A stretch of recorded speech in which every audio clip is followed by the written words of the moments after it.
Hello driver சொன்னாங்க. இப்போ நம்ம திருச்சியிலேருந்து உத்தரப்பிரதேசில் இருக்க பிரக்யாராஜ் அப்படின்ற ஒரு தான் ஒரு எடுத்துருவோம். யாரோட பார்த்துருப்பீங்க.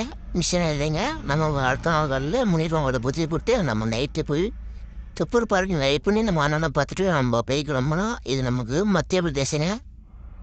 மற்ற சைடில் உத்தரப்பிரதேசில் அதிகமாக பஸ்ஸில் மாடுங்க அது மாதிரி ரோட்டில் இறந்துட்டுருதுங்க.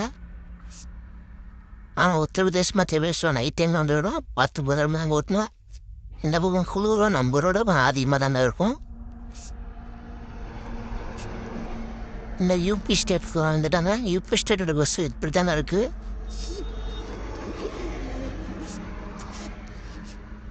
நான் பார்த்தீங்கன்னா அண்டர்பேண்டிங் இந்த 20 கிலோமீட்டர் நம்ம வந்து லோடு ஏற்றின விடையாமல் போகலாம். நம்ம லோடு ஏற்ற நம்ம போகலாங்க. நம்ம ஃப்ரெண்டு தான் போய் ஏற்றிட்டு வந்தாங்க. நம்ம அன்லோடிங் பாயிண்ட் வந்தோன்னா நமக்கு உடனே லோடு இறக்கி விட்டாங்க. அதுக்கு இங்கே வந்து லோடிங் பண்ணி விடுது. நம்ம இங்கேருந்து 600 கிலோமீட்டர் எங்கே போகணும் 600 கிலோமீட்டர் எம்டி போனோங்க. நாக்பூர் போனோம். அப்படியே டெல்லி தாங்க போகணும். எனக்கு லோடு இறக்கிட்டோன்னா எங்கே போகலான்னு நாங்கள் முடிவு பண்ணோம். நம்ம ஏற்றுற அந்த கம்பெனி பார்த்தீங்கன்னா பவர் பிளான்ட்டுங்க. நம்ம ஊர் மேட்டூரில் இருக்கோம். அந்த கம்பெனிங்க பைவே நெக்ஸ்ட் வீடு போகும்.